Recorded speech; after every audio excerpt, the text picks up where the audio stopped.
The glittering lights of London's West End have always served as the ultimate proving ground for cinematic ambition, but few evenings in recent memory have carried the sheer weight of expectation that hung over Leicester Square this past Monday. For months, the global entertainment community had been locked in a state of suspended animation, waiting for the first public unveiling of Christopher Nolan's newest and perhaps most daring cinematic gamble. The project, a monumental reimagining of Homer's ancient Greek epic, had already generated a tempest of controversy long before a single frame of celluloid was projected onto the screen. This was not merely the release of another summer blockbuster, but a cultural flashpoint that had divided audiences, ignited the dark corners of social media, and pitted the traditional guardians of high art against a modern populace increasingly skeptical of Hollywood's creative choices. As the rain-slicked streets of the British capital reflected the flashbulbs of hundreds of photographers, the atmosphere inside the theater was thick with impotchly palpable tension,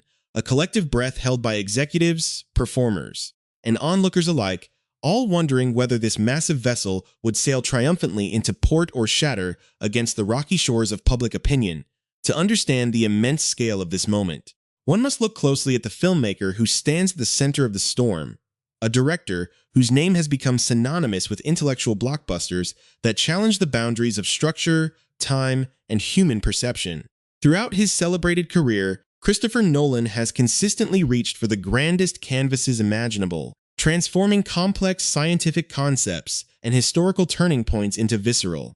shared experiences that demand the largest possible screens. Yet, turning his gaze toward the foundational texts of Western literature represented a different kind of risk altogether, an entry into a realm of myth and legend that has survived for nearly 3 millennia. The ancient tale of a wandering king trying to find his way home after the fall of Troy is a story deeply embedded in the collective consciousness of the world, a narrative that has been analyzed, translated, and debated by generations of scholars. By stepping into this sacred territory, the director was not just making a movie, he was entering into a dialogue with antiquity itself, promising to utilize the full power of modern cinematic technology to breathe new life into characters who have lived in the imagination of humanity since the dawn of written history. However, long before the curtains parted in London, the anticipation surrounding the production had begun to curdle into something far more volatile on the internet. In an era where casting announcements are scrutinized with microscopic intensity,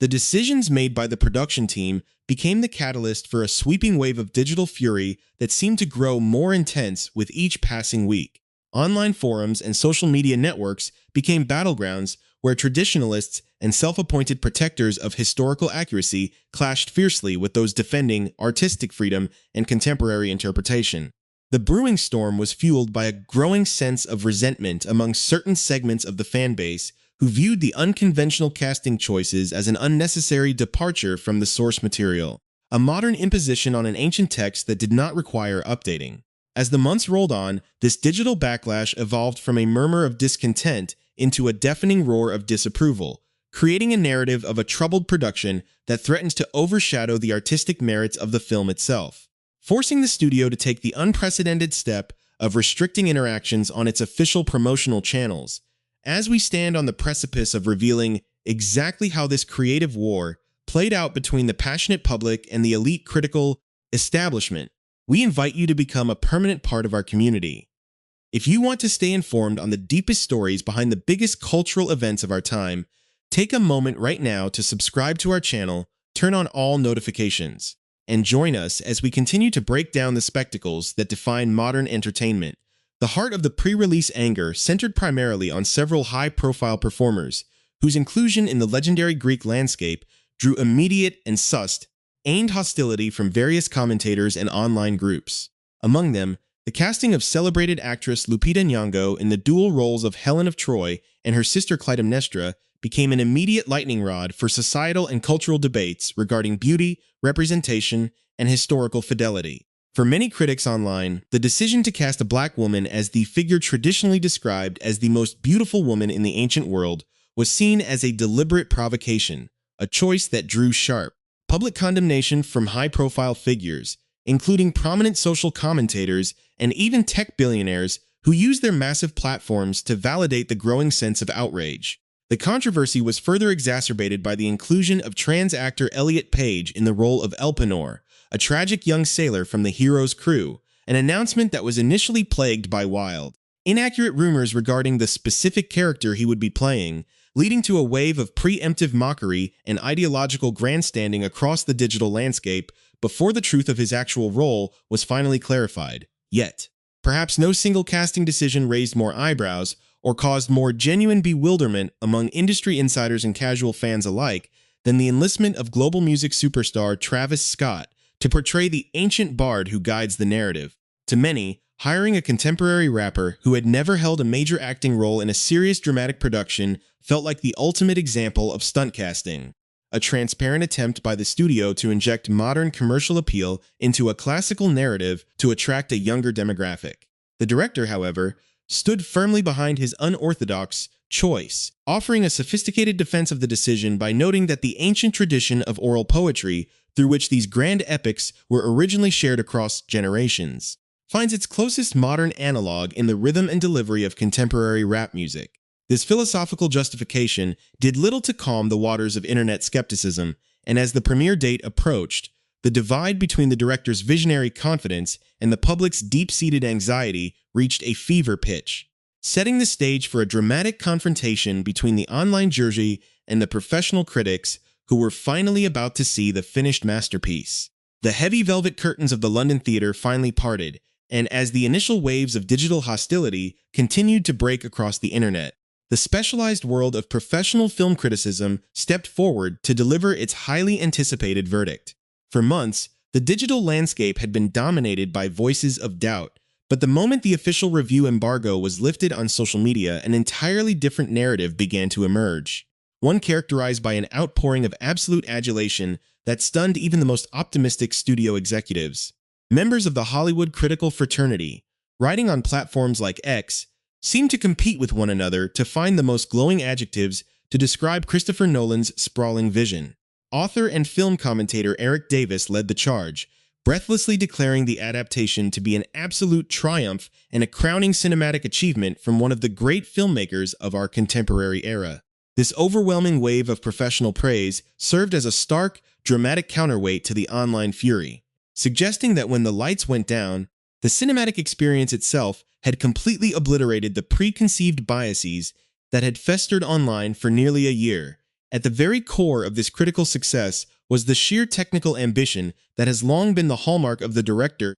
career, an ambition that reportedly reached its absolute zenith in this ancient Mediterranean Odyssey. The production was captured using massive IMAX 70mm cameras, a format that demands an extraordinary level of precision from every single department on set. According to early critical dispatches, this technical choice paid off immensely, creating a visual experience of unprecedented scale and depth that made the audience feel as though they were genuinely sailing alongside the doomed crew through uncharted, mythological waters. Eric Davis rhapsodized about this aspect of the film, noting that everything the director had been working toward throughout his entire career with the IMAX format had ultimately culminated in this single production. He praised the incredible production design that meticulously brought the Bronze Age to life, the breathtaking choreography of the action sequences, and a sense of physical scale that surpassed anything the visionary director had ever attempted in his previous cinematic outings, effectively redefining what a modern historical epic can look like.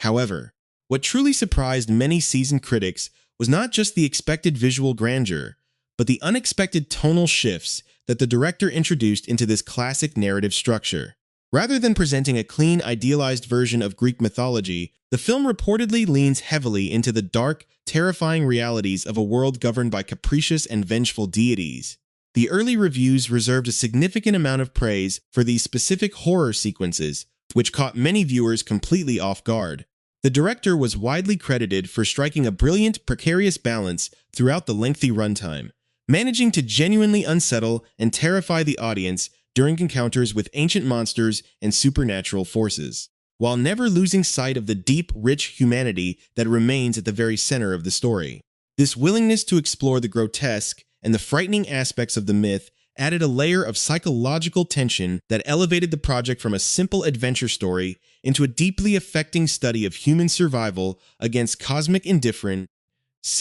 proving that the director was willing to push his artistic boundaries into territory he had never fully explored before. This creative departure was noted with particular excitement by industry insiders, who pointed out that the filmmaker was tapping into an entirely new facet of his artistic persona. Andrew J. Salazar, the co-owner of Discussing Film, was particularly vocal about one specific segment of the movie, writing with immense enthusiasm that a sequence involving actress Samantha Morton as the goddess Circe was perhaps the single best part of the entire film. He asserted that audiences and film students would be analyzing and talking about this particular sequence for years to come, hinting at a level of cinematic mastery that defied easy explanation and demonstrating that the director could craft scenes of intense, intimate magic just as effectively as he could stage massive battles. Meanwhile, Anne Thompson, a highly respected voice from IndieWire, confirmed that her exceptionally high expectations were fully met by the stunningly mounted production,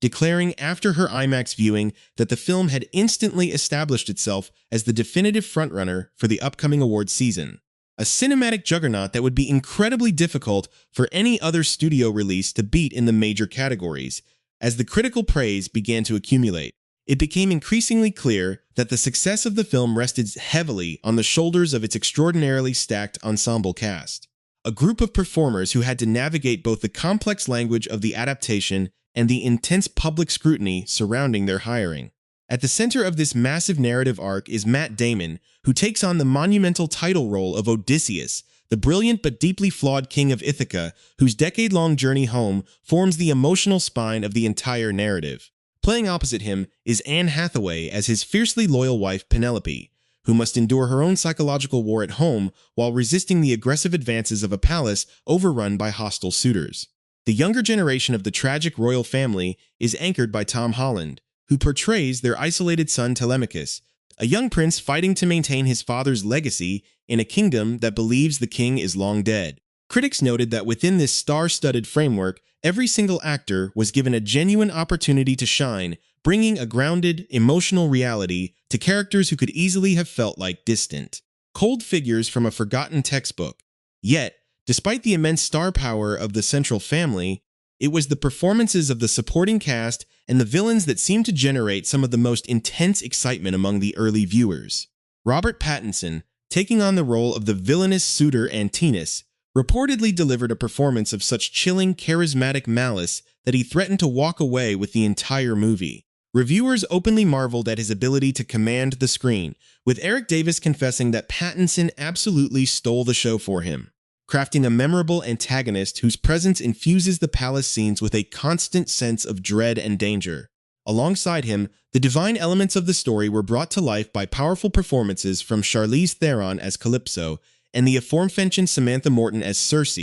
both of whom managed to portray the terrifying, immortal perspective of goddesses who view mortals as mere playthings. The mortal political landscape was further enriched by seasoned actors like Jon Bernthal, who brought his trademark intensity to the Spartan king Menelaus, and Benny Safdie, who matched that energy as his ambitious brother Agamemnon, the powerful king of Mycenae, creating a rich tapestry of performances that made the ancient world feel remarkably alive and dangerous. Even the more measured reviews of the film could not deny the sheer impact of the cinematic journey that the director had constructed for his audience. David Ehrlich, also writing for IndieWire, offered a slightly more nuanced perspective than some of his completely unreserved colleagues, describing the movie as a surprisingly natural and notably less despairing follow-up to the director's previous historical masterpiece, Oppenheimer. While he noted that certain structural elements of the adaptation were perhaps a bit too clunky to place the film in the absolute top tier of the director's filmography,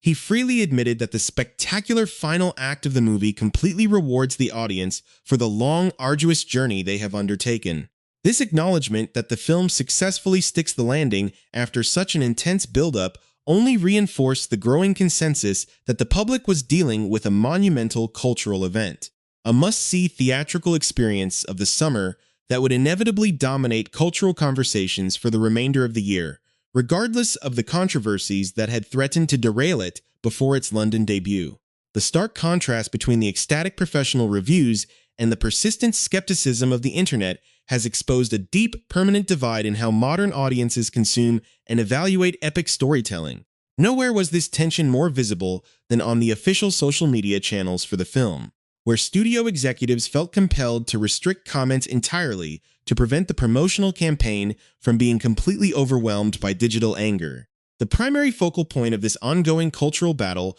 remained the high-profile casting of Academy Award winner Lupita Nyong'o in the dual roles of Helen of Troy and her sister Clytemnestra. In classical lore, Helen is celebrated as the daughter of Zeus, a figure whose peerless physical beauty possessed such historical gravity that her flight to Troy launched 1,000 ships and precipitated a catastrophic 10-year war. This traditional interpretation became a weapon for critics on social media, with prominent conservative commentators publicly arguing that the casting was an ideological choice rather than an artistic one, asserting that Hollywood was prioritizing modern social agendas over historical and mythological accuracy. The owner of the platform himself, tech billionaire Elon Musk, amplified these specific criticisms by publicly agreeing with the detractors, which immediately drew a sharp counter-response from outspoken entertainment figures like Alec Baldwin and Jimmy Kimmel, who stepped forward to defend the production's creative autonomy. The scrutiny surrounding Lupita Nyong'o only intensified during the promotional tour, when a single response during a broadcast interview ignited an entirely new cycle of internet controversy. When asked by an interviewer what she would say to the ancient poet Homer if she had the opportunity to meet him today, the actress responded by questioning the lack of narrative focus and screen time dedicated to the female characters within the original text,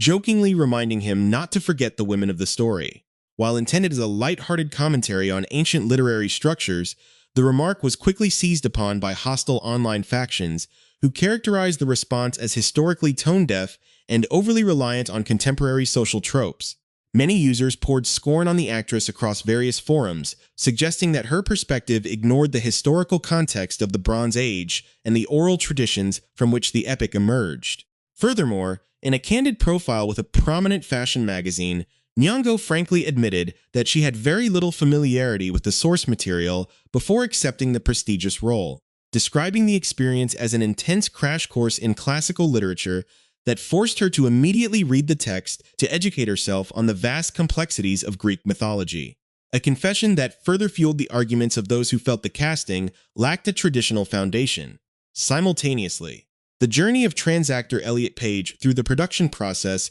became another significant lightning rod for online discourse and misinformation. Long before the public knew which character he would be portraying, wild and completely fabricated rumors began to circulate wildly across digital platforms, claiming that Page had been cast to play the legendary and hyper-masculine Greek warrior Achilles. This speculation immediately caught the attention of high-profile digital commentators, including Elon Musk, who heavily criticized the rumored casting choice as an absurd distortion of classical history before the actual details of the production were made public. When the film finally premiered, it was revealed that the actor was actually cast in the role of Elpenor, a much younger and far more vulnerable member of Odysseus's ill-fated crew whose primary narrative function is to tragically die by falling from a roof while intoxicated, only to later confront his captain as a ghost during a harrowing descent into the underworld.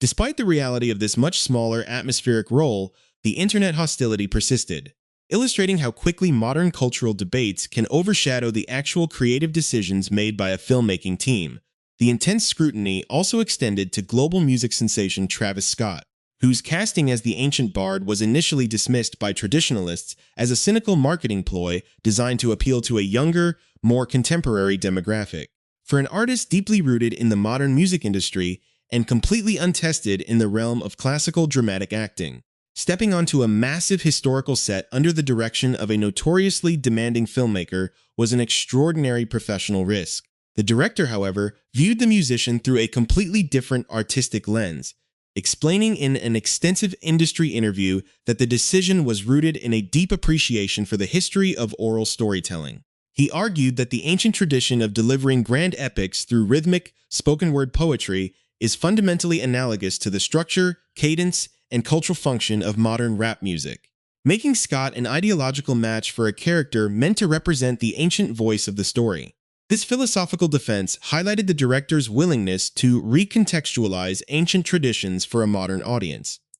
challenging viewers to see the artistic lines connecting the ancient Mediterranean to contemporary subcultures. Ultimately, The reason this adaptation matters so deeply to the landscape of modern cinema is that it represents a massive, high-stakes defense of theatrical exhibition and artistic independence in an era increasingly dominated by streaming algorithms and safe, predictable franchise filmmaking. By taking one of the oldest, most foundational stories in human history and viewing it through a lens of psychological horror, technical grandiosity, and highly unconventional casting, the production team has forced a global conversation about who owns these ancient myths and how they should be interpreted for successive generations. The overwhelming praise from the professional critical establishment suggests that the film successfully transcends the digital culture wars that surrounded its creation, delivering a visceral, unforgettable experience that demands to be seen on the largest possible format. As audiences around the world prepare to experience this monument of modern filmmaking for themselves, the true legacy of the project will not be decided by social media comments or restricted internet threads, but by the enduring